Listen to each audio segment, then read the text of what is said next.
Hey everybody, welcome to Season 3 of Go Bold. My name is Jody Atariwala and I'm your host. And we're coming to you from Canadian Forces Base Esquimalt in British Columbia. CFB Esquimalt is home to Canada's Pacific Naval Fleet.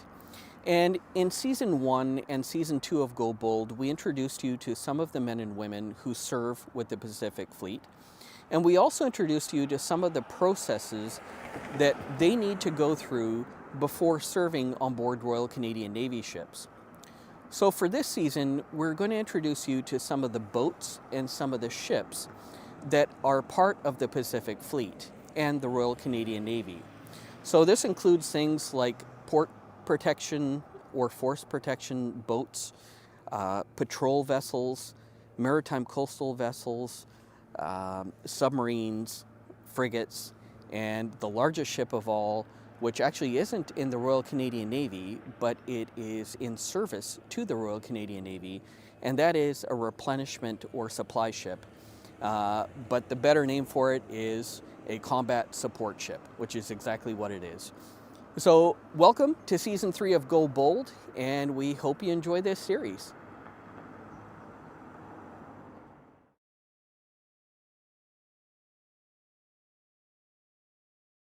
So, hey everybody, welcome to Canadian Forces Base Esquimalt. My name is Jody Atariwala and I'm your host. And today we are visiting with Master Sailor Espinosa and Sailor First Class Lambert Murphy. And they are part of the Naval Security Team at Canadian Forces Base. So, gentlemen, thank you so much for joining me today for this first episode of Season 3.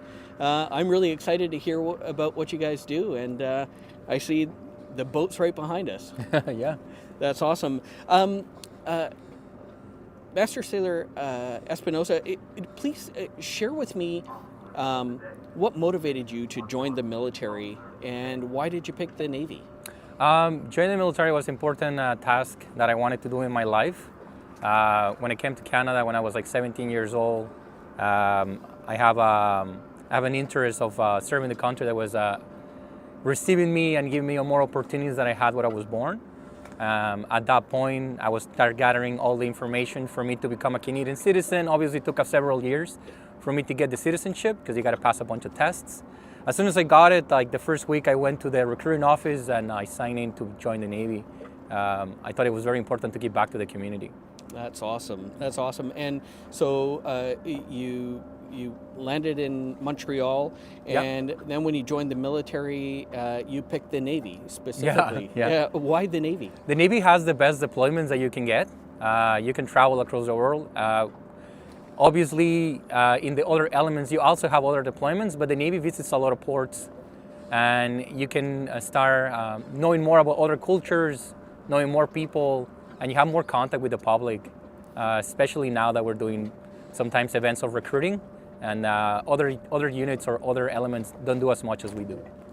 That's awesome. And so, did you serve any time on the East Coast, or has all your operational time, been on the West Coast? It's both. I went to the East Coast, but just for trainings. Okay. I went to a tasking. One of my first tasking was to be a translator for the Inter-Naval American Conference with all the countries of the continent, and I was doing security and translations for the public in general, especially when they were getting into the base. I was talking to everybody to join them in. Right on. There's people from like Peru, Brazil, etc. Right on. So now tell me about being here at Canadian Forces Base Esquimalt, which is in British Columbia, for those that are watching from further afield. And tell me about the unit that you are a member of. First of all, that you both are a member of. Yeah. First of all, coming to the West Coast was a little bit of relief of the winter, obviously, because in the East Coast it's very cold. You can get minus 27. Here, you never get that far. You get a little bit of snow. So being in this base was a relief of the weather. I came here to work directly with the warehouse, which is 702. I was helping the MCDBs. But at one point, I needed a little bit more action. I wanted more training with the weapons. I wanted to be more proficient driving boats. So I went to the Naval Security Team. Obviously, it wasn't easy to transition from a desk job to a more action job. but I managed to learn pretty much everything that needed to be learned, and here we are. That's awesome. So tell me a little bit about the role of the Naval Security Team, and then once you do that, if you don't mind, describe the boats that you use, one of them being right behind you. Yeah, so the Naval Security Team, what it does protection for control access zone for international or local assets. We can also be deployed to different locations across the country, or even if international wants us to be, we can go into another country just to do port security and anything that it comes to protect the civilians or the area that we are tasked to be on. Okay. This is a Defender Class C boat. Okay. It's normally used by the U.S. Coast Guard. We got it for a unit. This allowed us to travel a max speed of between 42 to 45 knots. It depends on the weather, obviously. It has aluminum on the bottom, which allows you to acquire a proper speed. All the rubber on the side allows you to like go bump to bump, so you don't have to. For example, on the rib, you have to be careful a little bit. On this one, you can go full speed, and then you can park it on the side, no problem, and doesn't feel like you're hitting too much. It protects you on all sides. Okay. Yeah. And describe some of the aspects and some of the equipment that's on board, because. We have a FLIR camera. This allows you to see infrared. There's a lot of things on the water floating sometimes at night, because we do operations at night sometimes. And you have logs, you have fishing floats, and you gotta be careful with all that. You don't want that in your engine. So we turn it on. We have a camera inside and we can watch it. Obviously we have comms for the boat coxswain, we have comms for the navigator. We have two screens. One is for the FLIR camera, another one is your chart completely of the area that you are. You can chart points, and you can do a proper navigation like you do on your cell phone when you use your Google Maps. Okay. It's pretty much the same. It's a little bit more complicated because it's a different software. And it has two engines, Mercury 225. These are very good. We haven't had any problems with it since we got them. And we order more so we can replace them in case they break, but they've been here for almost 6 years now. Good engines. Yeah, right on. And so, in a typical day-to-day operation, whether it be domestically or further afield, how many people would be on board this boat when you are doing the business? So we have two gunners, a front gunner, a rear gunner. We need a navigator, and we need a boat coxswain. So sometimes, not all the time, we have an extra person just in case to switch the gunners. If we have a full crew, obviously we have 6 people, but if we are just regular manning, that will be between 5 to 4. Okay, and what kind of guns do you typically utilize on board this boat? It's the C6 machine gun. Okay. That's 7.62 millimeter rounds. Right, Yeah. right. Interesting. And of course the blue lights, just because... Just to let the persons that are approaching that we're there, Right. so they can have flashing lights, right? Yep. Because some people would approach and they wouldn't know what are we doing, what we're part of. Not everybody knows that we have a Naval Security Team. Right. People just will approach us by curiosity. So we always polite with them. We approach them, and then we're like, "Hey, how are you? We're the Naval Security Team. Right. We're just in this area protecting this asset," and it's very simple. Yeah. Right, right. And so what is the ratio roughly between you guys operating domestically and perhaps abroad? Or I guess it really depends on perhaps what's we used to do a lot of international things at the beginning, but then COVID hit, so Right. we weren't allowed to travel anymore Sure. to other countries. Sure. So since COVID, we're just doing domestic operations. Yeah. Okay. Okay. Awesome. Well, let's go on inside, and maybe you can point out some of the things that you were just describing inside. Yeah, sure. Awesome. Just be careful when you come by. Yeah. Because the floor is very slippery. You want to give me your hand? Perfect. Just be careful. Careful with the line. you. Careful with your feet on the line. Yeah, you gotta bring it. No, we're good. Perfect. So this is where we put the C6. This is the engines. They use regular gas. Okay. They didn't use diesel. A lot of boats are like, oh, diesel or gas, and we're like, no, just gas. Just gas. Yeah. A little bit more, I guess, better performance out of them, perhaps. I'm not sure about that because I'm not I'm not a marine technician. I just know the basic on the engines. But yeah, they use regular gas and they've been functioning pretty well. We don't have a lot of like dirt on it or anything like that. Awesome.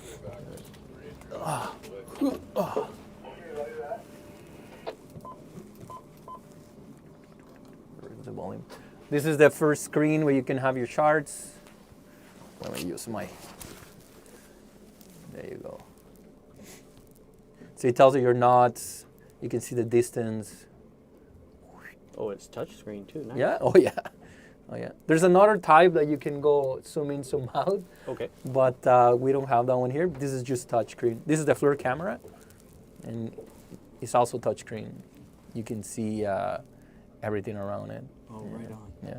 Yeah. This is the loud hailer. You can talk. Okay. I'm not gonna use it because Sure, they're right. probably just resting. We have a boat back. We have all the equipment that we need. We have a blanket. We have everything in case we have to stay here for like probably 4 hours, 6 hours. Right. Yep. And then that's and then of course there's this marine life. the marine life all over this base. Yeah. It's lovely. Yeah. Yeah, so this is a really cool job. Yeah, yeah. You know, you're out and about all the time. It seems like, and you're protecting the assets. And in fact, Yeah. there's like a ship right in front Yeah. of us. Actually, That's one of the orcas. Yeah, yeah. It's this is fantastic. So I guess now you and your colleague are gonna take us out for a little ride, and we'll get it. He's basically the boat expert when Awesome. it comes to driving. His driving skills are very, very good. Nice. So we'll get a little bit of a feel for what this boat can do. Believe it or not, he can see at night. Right. Thank you very much. Excellent. Really appreciate it. No Omar. problem. Thank you. Here we are with Sailor First Class Lambert Murphy, and we are sitting inside the Defender, which is the boats that are used by the Naval Security Team of the Royal Canadian Navy. And so we're going to have the opportunity to get a little bit of a display or a feel for what this boat can do. But before we do, tell me about driving it and some of the experiences that you've had. Awesome. So Sailor First Class Lambert Murphy. I've been in the Navy just short of 10 years now. I drove tons of different kind of like small boats, from small ribs to hurricanes, zodiacs, and warships as well. And now I'm on the Defenders. A cool thing about the Defenders is since we have 2 engines, it is very convenient for tight space because you can really make like finite movements. You can really control just like with using 1 engine at a time. You can really get precise with it. So that's something that's pretty fun using the boat. The boats are kind of like rear heavy though, so like the center of gravity is a bit more aft, as like other sailors might be used to while using the other kinds of small boats that we have. Okay. But you get used to it. Like if you have a bit of experience driving boats, you get used to it maybe after like 3, 4, 5 hours of like experience. But then with the Naval Security Team, we build up a lot of like high-speed skills and like interception skills that we would have in the harbors. So that's something that we build up on, and like it takes a little bit of time to get used to it. Yeah, and speaking about training, so what is the typical process of how do you get into the Naval Security Team, and then once you get accepted into it, then what is the process? Like, how long does it take before you get qualified to be an active duty deployable member? Absolutely. For the most part, the Naval Security Team is mainly manned by reservists. So every once in a year or like every couple of years, some of the members will reach out to the reserves unit that we have across Canada, and we will ask for people to come do our courses. So we're running different types of courses. Every reservist that comes to a Naval Security Team can be of any trade. So you can have cooks, you can have they used to call them clerks. I know it's not the proper word anymore, but Sure. Like any kind of jobs that you're doing, like Master Sailor Espinosa is a supply technician, or sorry, there's a new term for it as well. He came to NST and he built up through becoming a gunner and then a navigator, and then a boat coxswain. So he's qualified in all the positions, and me as well. But with my background as a bosun, definitely driving boats is kind of my bread and butter. So like I built up to that step pretty fast.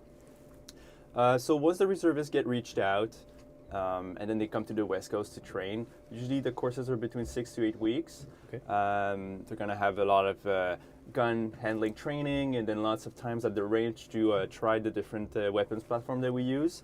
And then they're going to be doing some controlled access zone training on the boats as front and rear gunner, and learning how to actually do contact reports and be an efficient crew member.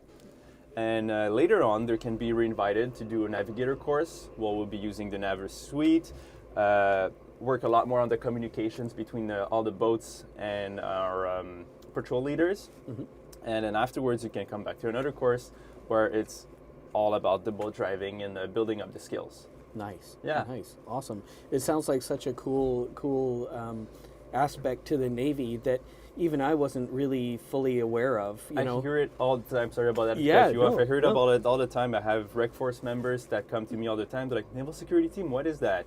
And it is a bit niche, but the more people work with us, the more they get a bit of a view of it and actually get more of an interest, because it is a good tasking. It's a bit different than the regular day-to-day life on a frigate. Right. I mean, I come from an experience where I was on the East Coast and I deployed a few times on the frigates over there. And I spent a bunch of time in Montreal, just in the reserve unit doing recruiting and other events. But coming to the West Coast for this tasking has been pretty good so far. That's awesome. And tell me a little bit about your history. Like, what motivated you to join the Navy? Yeah, so when I was pretty young, I used to be in the Royal Canadian Cadets or Royal Sea Cadets.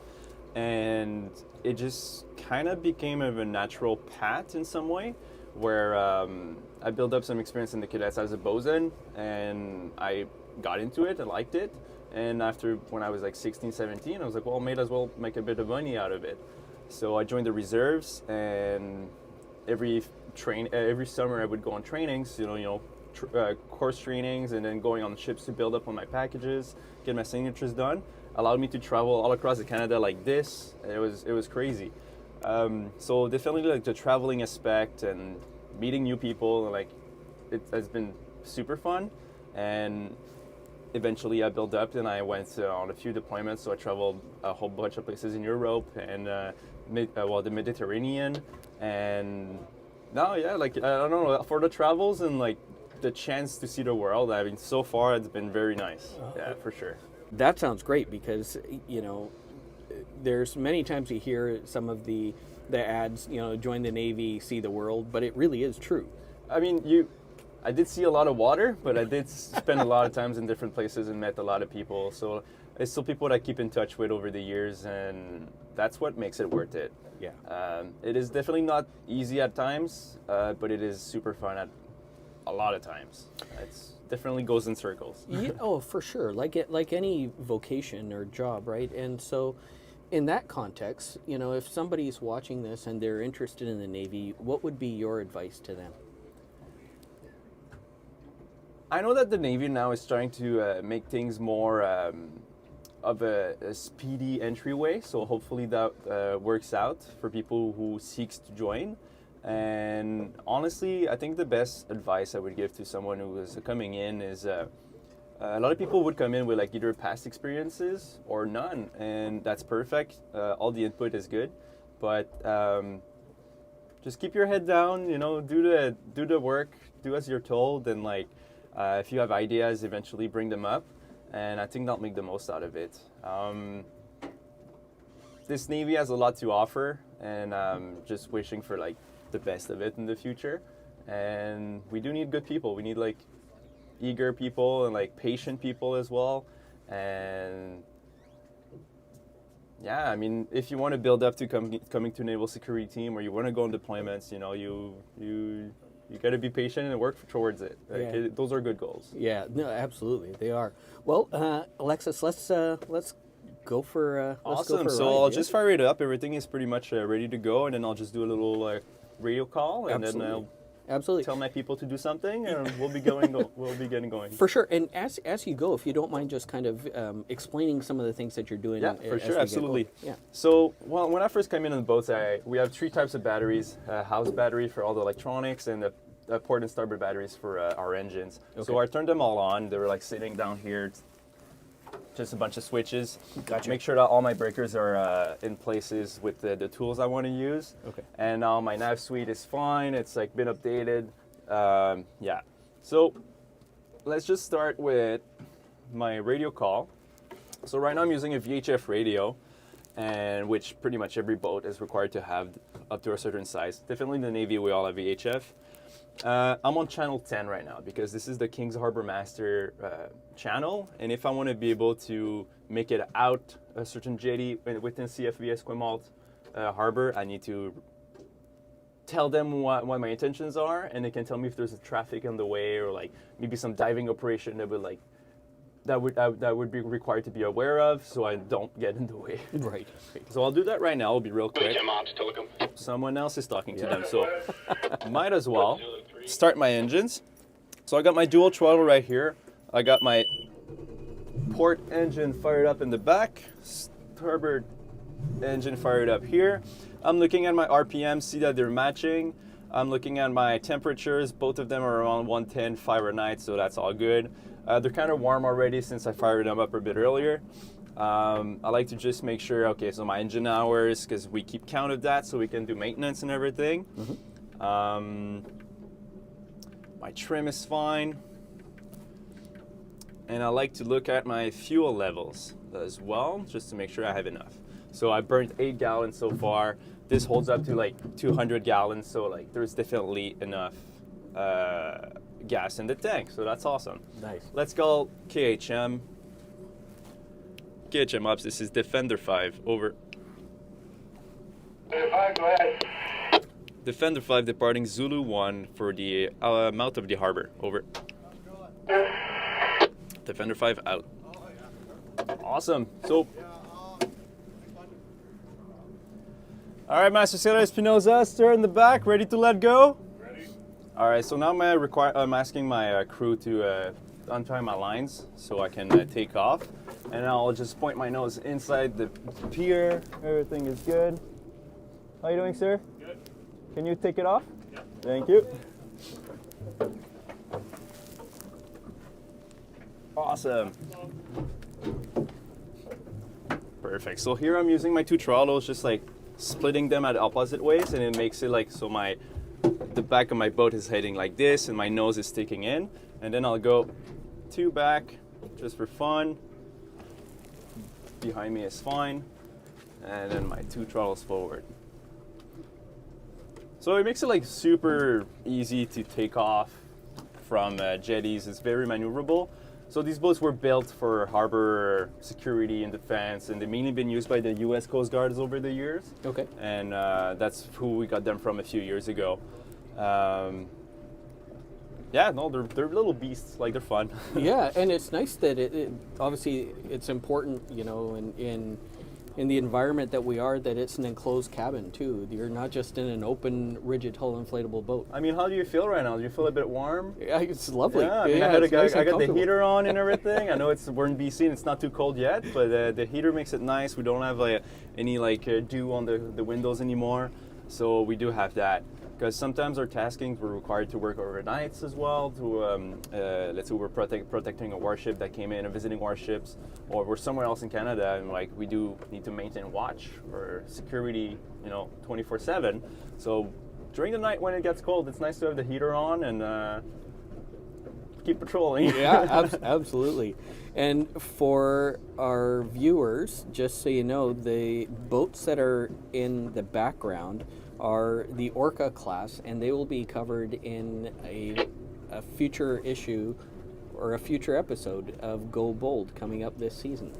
So Awesome. yeah, it's nice to be able to see all Cool of this thing stuff. about the Orcas, they'll probably tell you more about them, but my first few experience on either coast, well, I mean on the West Coast, was actually on the Orca sail. Okay. I was like a young 18-year-old or something, and during a Thanksgiving weekend, taking off, going to Salt Spring Islands and Ganges and everything. So that's something that's pretty cool with the reserve is you join, you arrive, you do basic training, and then like next thing you know, you're in school all year long, and then on the weekend you're just flying to BC, and Nice. then you're coming back for the rest of the week afterwards. It's those opportunities are pretty cool. Yeah, it would be super cool.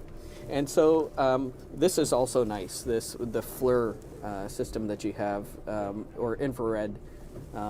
Obviously, you can operate day and night, so Yeah. that helps. Absolutely, you and we do your- have NVG's capabilities that we can use.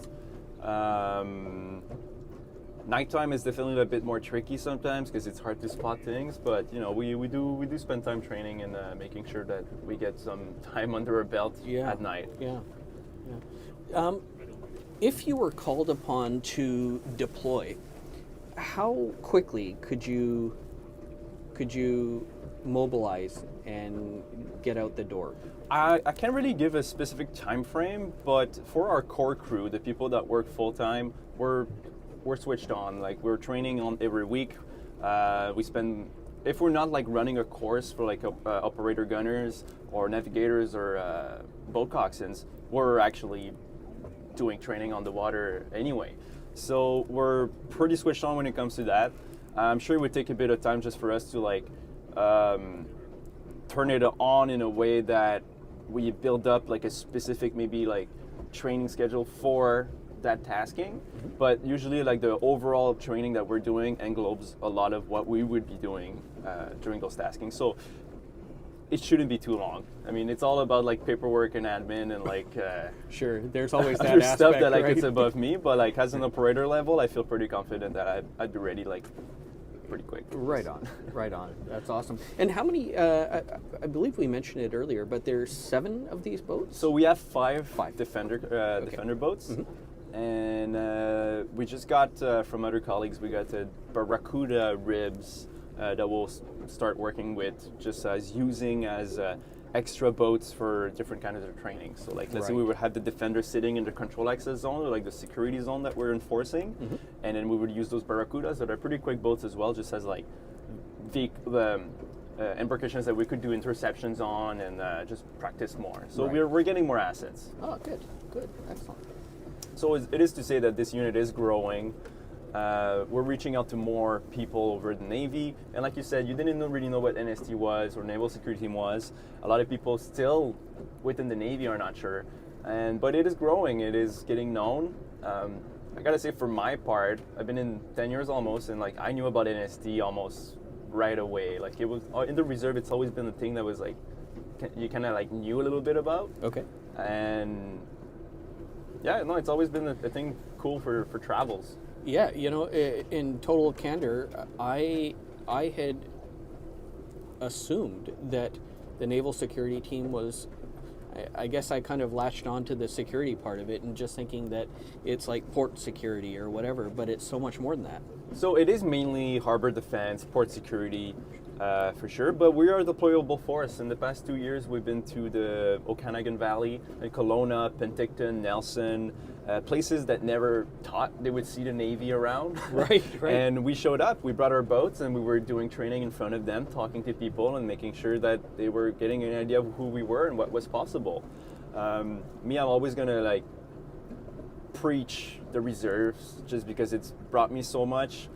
Being in school full-time and being able to just go on travels during the weekends or during the summer, it helped a lot. And a lot of the expenses were covered. You know, like all of this is not something I would take back. Like it's been something very, very nice. Thank you. Yeah, and so that's why like I would have Master Sailor Espinosa as my navigator. He'd be able to spot contacts or obstacles. So we got a bunch of logs on a little bit on the far right there and a little bit close left. Red 30. Yeah. Green 15. right. And red 15. That's the beauty of BC. You have wood everywhere. It must make it a challenge. It is sometimes, especially like when we go a little bit more south and we head.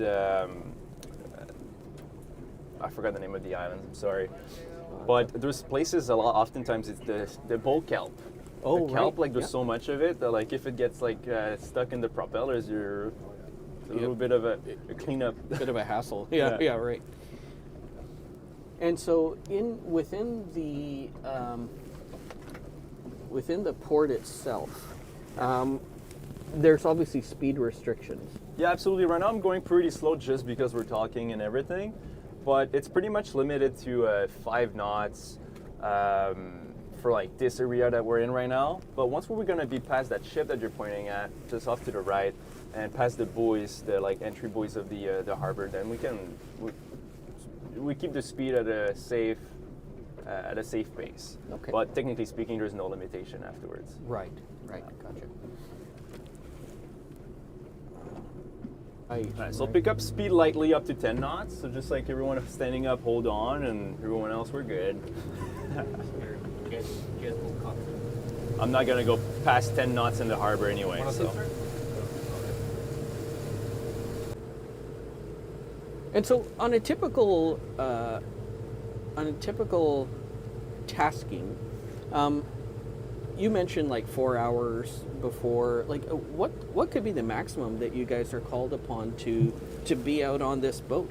Honestly, it would kind of depends. But let's say we have a tasking that's a week long or 5 days. We would try to pull 3 watches. So we would have 3 sets of personnel on the water. And like, let's say we take a look at the Asterix right now. And from a distance, we would need to enforce a control access zone of 100 meters around it. So we would have a few boats sitting in front of it, so between 2 and 3, depending on the size, depending on the requirements, depending on like what's on board and stuff like that. And we would have those boats doing patrols and roving. And then trying to slow down a bit for you, there you go. And then whenever we have, yeah, so maybe like 3 boats at a time on the water, or maybe more, maybe less. It kind of depends on the requirements. How big it is? There's the area that we need to cover, right? Is that, Yeah. Like, what was the one that we protected? Yeah, we protected the super carrier of the United States last year in Halifax. Oh, Gerald. Gerald our Ford, Ford, the yes. Ford class.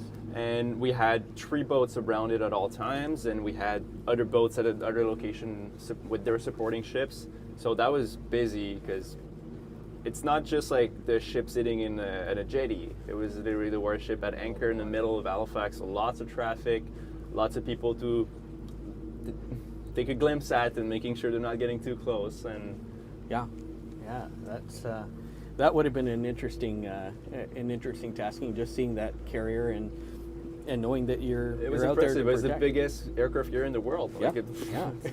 it's insane. So, Alexis, as part of the Naval Security Team, you spoke about some of the tools that you guys use, namely some of the guns. You can mount one up front and one at the back of these Defender boats. But tell me about some of the other tools that you guys use in your duties. Yeah, so like Master Sailor Espinoza showed you earlier, we can use the thermal camera, so the FLIR. At night, we do have also night vision goggles we can use as well. And one of the cool things we do use, and they're pretty efficient, is whenever we want to do a jetty inspection prior to a ship coming in, or like after a ship comes in, or when the ship is there, we can use remotely operated vehicles, so underwater drones. And they're drones that kind of look like a TIE fighter from Star Wars. They're well equipped. I'm going to show you maybe later, but yeah, those drones we can use to do like a reconnaissance of the underwater. And then if we were to find something unusual, we could have some divers go down and take a look at it. So it's kind of like a first step that we can use before sending divers underwater. Right. Step up to that. So it's pretty cool, and yeah. It's just another one of those tools that help you do the job that you're tasked to do, And which is security, right? Exactly. Last time I had to do a tasking on November Alpha, which is like the furthest jetty on the Esquimalt. I had to do a whole jetty sweep with the drone. Like, it took a while, but like it was pretty efficient. It was good footage. And how long does it take to actually get like the ROV on board this boat and configured to use? Like, is Oh, it wouldn't be too long. It's pretty much like a quick set. Like, you know, like I'll show you the gear later, but we have the box with the computer, and like you use the Xbox controller to operate the drone, so it's very easy to use. Okay. Then you have like a tether reel, and you have the drone itself. So you connect the drone to the tether, to the tether, and then the tether to the computer, and then the Xbox controller. You start the few softwares up, and then you can use. There's a 4K camera on it. There's a 360-degree camera as well on it, so it's pretty convenient. There's a sonar on it that allows you to look at shapes underwater, so it is very useful to see what's down there. Let's say like you have like a big cinder block on the water, you would see it on the radar. Sorry, not the sonar, and you would like really see the shape like as a big shadow. So, and then you can use the camera, and there's a very good light as well. So like if the visibility in the water is pretty decent, with the light you can see a lot of things. Awesome. Yeah. Awesome. And behind us is a frigate that's being moved around.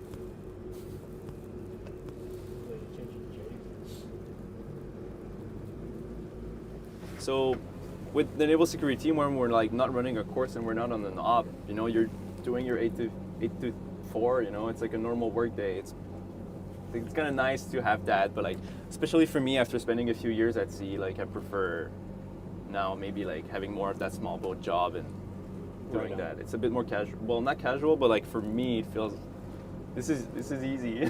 Better life balance. Yeah, better life balance. Yeah, right on.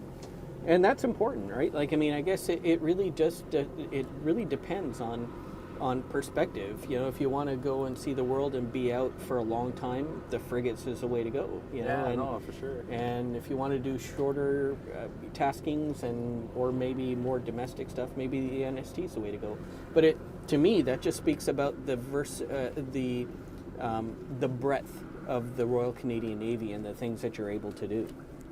Yeah, Yeah, I agree. And then in the background there is one of the subs.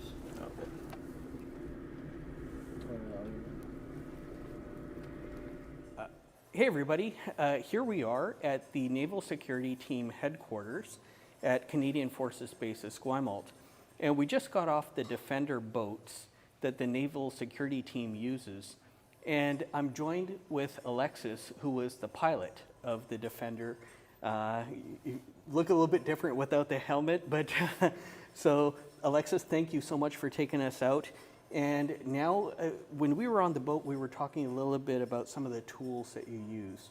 And the tools are weapons and also an ROV, among other things. Yeah, absolutely. And here you are going to demonstrate an ROV for us. Yes.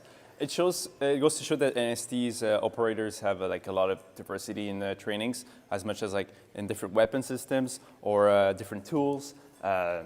So we're pretty, we have a big, vast skill set. So the ROV is an underwater remotely operated vehicle or a little drone. It has a few tools on its tool belt. We do have like a claw that we can use to go pick up small items or to move things around a little bit. There's a battery encasing, there's a 4K camera here, and there's a 360-degree camera that makes it look like a little bit like a fisheye view if you want to look at the recording here. So we can get like an underhand view of jetty or boats. And we also have a sonar on top to detect things underwater. It's pretty straightforward to use. We use an Xbox controller with, yeah, it's pretty basic. It's like playing a video game pretty much. Like one of the triggers will go up, one of the other ones will go down. You go straight forward, back, and everything. So you can like actually like adjust your depth, point in different directions, and use the your ROV that way. Whenever it's like very sunny out, either from the boat or from a jetty, we can use this small headset. It's not like a total VR headset, but it just displays what you see on the screen in the headset, but at least you can be covered from like the sun and everything, and actually be able to see what you're doing. And like I was saying downstairs, you can actually like connect the ROV to a small power-driven vessel, like a small outboard engine, like a small Zodiac, and actually get the ROV to tow you. So you could be using a boat totally silently because it'd just be like propulsed by electric propulsion here. Right on. And just for clarification, this ROV is tethered to the boat that you're operating it from. Exactly. So we would have the computer case inside the boat. We would have over here the tether reel connected and like tied up to the boat, and then the tether reel would give away some lines to the ROV underwater, and it can go to a pretty big depth, like 100 feet or so, or depending on the tether length, it can go longer. The problems with these kinds of tethers is like the longer you go in length, then the more time the data will take to process, so the more latency you would create. But in the meantime, for all our purposes, when it comes to like 100 feet, so 30 meters depth, it's usually good enough for our main uses, but it is possible to get more length, but again, having more latency. Right. Interesting. Well, that is a super cool piece of kit that the Naval Security Team uses. It's not just you guys driving around in boats. So Alexis, you're going to show off some of the equipment that you guys use in the Naval Security Team. All right, so safety is key, right? Safety is always our biggest thing. And as our operators are being on the water for hours on end, and inside the boats, we do need to be properly equipped. So basically, this is an like a bit of a layout of what we would use. So we would have armor plates for armor plates with the different like ammo pouches that we can use. We have a few different models that we're trialing over the last few years. So this one is a pretty nice one, kind of minimalist, but very comfortable to wear. We do have boat helmets, fast helmets, for head protection, get that noggin well protected. We got the life jackets that are basically like military issued, the HGLJ, CO2 cartridges that would make it inflate if we were to get underwater, and it keeps the head above the water as well, so you make sure that the people stay safe. Most of our gunners, when we're outside, especially when it gets like below 15 degrees and the water's cold or the weather is a bit in a more precarious state, we have dry protective layers. So those are sealed covers with neoprene sleeves, neoprene neck. That's all enclosed. If you want to go all the way down, all the way to the feet, so it would go and cover everything. And then we would have a gun belt with a holster for a 6-hour 9mm, and plus the jacket, plus the ammo plates, plus the HGLJ. We got some knee pads. It's always good to protect your knees as well. Ballistic eyewear. Sometimes we would have ear protection as well if we're doing gunfires and everything, or like especially when we're training. Mm-hmm. So we want to protect our earring. We also, I don't have it on display, but like have specific headsets for it. VHF radio, UHF radios. For the gunners, it's to keep in touch with what's going on around you and inside. And for the navigators, it's to keep in touch as well with your patrol leader. So we have like a lot of like redundancy when it comes to communication. So like everybody has a radio, everybody has access. Well, on the boats we have the VHF and the UHF to talk to a wider range of people around us. Here we would have a sling that we would connect to the mount and to the gunner using a harness, and it would make it so that the gunner doesn't have to have 3 points of contacts at all times to hold on to the boats. He will actually be tethered to the mount, so as you're going left and right and bringing up speed, you actually have that safe connection to the vessel. And they're quick release, so if there was a situation that would arise that the gunner would need to get out of his thing quickly, it's just a slight pull with a little bit of pressure, it comes off super easily. So it's a very efficient, it's very solid, and keeps us safe.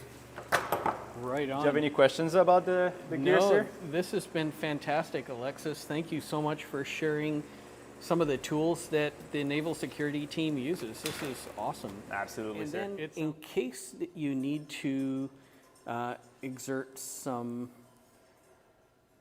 more force if necessary. The boats, as we described when we were on board, have a gun mount in the front and in the back. Absolutely. So I can show you this right there. Let's move some case around. So our gun operators would be using a C6 or C9 gun mounts like this one. And this is a dummy version of the weapon, so there's no problem at all for me like pointing in any directions.